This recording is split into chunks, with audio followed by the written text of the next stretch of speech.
मी 8व्या महिन्यापासून इथे ट्रीटमेंट घेतेय.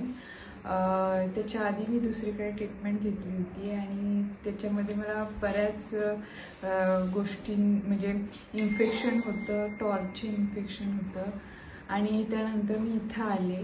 मॅडमनी खूप समजावून सांगितल्या सगळ्या गोष्टी, अगदी बेसिक भाषेमध्ये, ज्या हेल्पफुल होत्या.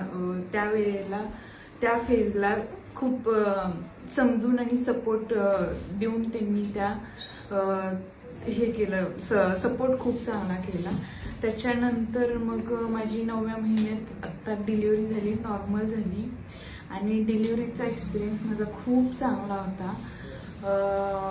शेवटच्या वेळेला म्हणजे लिटरली पेशन्स संपलेले होते की नको आता मला नाही होणार, पण स्टाफ एवढा सपोर्टिव्ह होता की अगदी घरच्यासारखं त्यांनी सपोर्ट केलं की नाही तू हे करू शकतीस.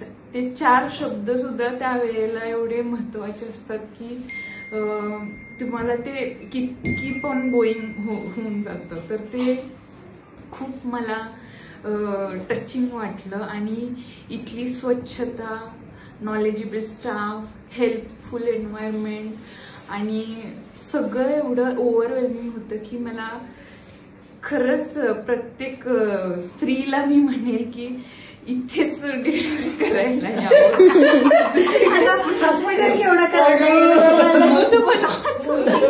बरं, आता शेवटचा एक प्रश्न मला फक्त सांग, आता एज्युकेशन सांग, तुझं काय एज्युकेशन आहे? माझं एज्युकेशन एम.फार्मसी आहे. तुझं नाव सांग बाळा. माझं नाव प्रियांका शिंदे आहे.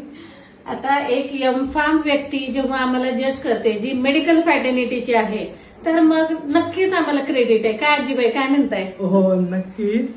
तुमचा स्टाफ पण खूप छान वाटला आणि खूप काळजी घेतात तुमचे स्टाफचे लोक. तर सर्व सोयींनी युक्त असं हे साई नर्सिंग होम आहे.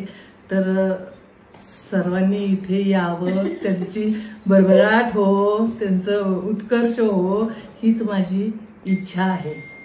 असेच आशीर्वाद असू द्या. आमचं जरा पिल्लू दाखवा जरा, होय की नाही? आमचं मेन लीड रोल असणारे हे आहे, तर त्यामुळे यांना आधी दाखवणं गरजेचं आहे. आणि दुसरं एक मिसिंग म्हणजे आमचे काका, जे आम्हाला प्रचंड मुलीवरती माया असणारे, प्रचंड मुलीवरती माया, की जे सारखे नाही मॅडम ते जरी म्हटले ना तरी सोडू नका, तिला सगळं जमलं तरच सोडा. ते आता ह्या दोघींना हे माहिती नाहीये. Thank you so much.